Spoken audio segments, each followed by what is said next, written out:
While we as humans are advanced enough to be able to take photos right next to Pluto, the fact that women are still not considered human beings in Saudi Arabia is unfortunately still a thing. These women might indeed have the most difficult life. Here are the 10 major restrictions these women still face.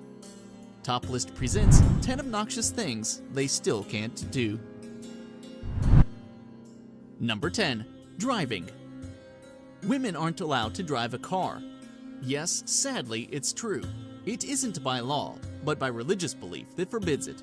However, in 2011, a group of Saudi women did organize a campaign called Women to Drive, which encouraged women to disregard the same and post images and videos of themselves driving on social media. It wasn't much of a success, but women can now drive their children to school or family members to the hospital. Number 9. Interacting with men. They aren't allowed to interact with men. Well, this one's kind of a no-brainer. Saudi women are supposed to limit their interaction with men they aren't related to. Unlawful mixing leads to criminal charges or public lashing against men and women, with women obviously being subjected to a tougher punishment. Number 8. Makeup. They aren't allowed to wear makeup or clothing that shows off their beauty. Saudi women have a dress code governed by the Islamic law. Most women wear an abaya, a long black cloak, along with a headscarf when in public. Women who wear too much makeup are subjected to a lot of criticism. Religious police would stop them if they expose too much flesh or wear too much makeup.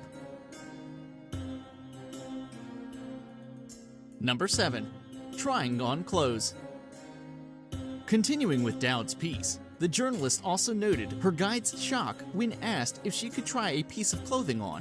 Describing his reaction, and that of many other men, she wrote, "The mere thought of a disrobed woman behind a dressing room door is apparently too much for men to handle."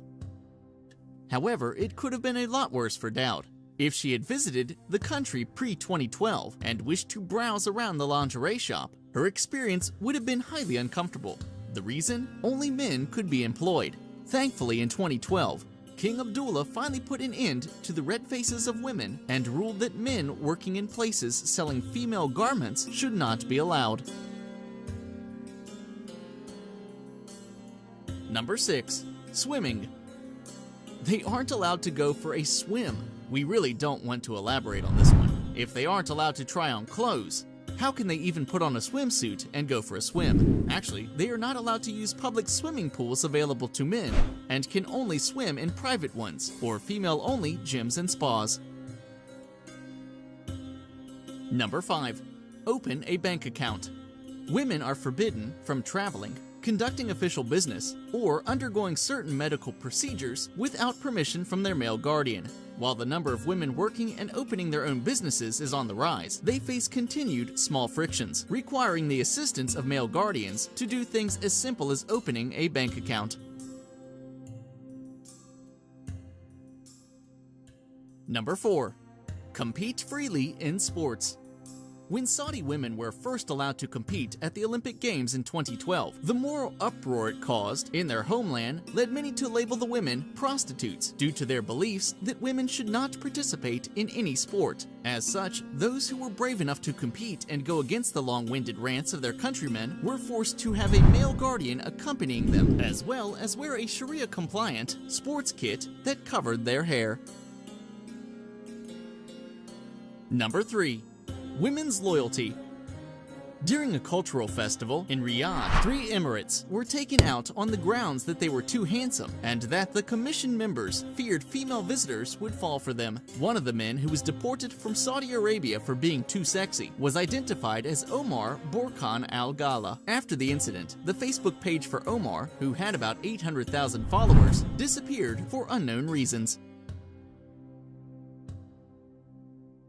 Number 2. Marrying without consent. Saudi women need their family's backing if they wish to marry someone, so should they disapprove, then a wedding simply isn't going to happen. Should they get married and then later want to have a divorce, they have a much harder time of it than men, as the onus is on them to prove why the marriage is not working, and quite often the law sides with the man.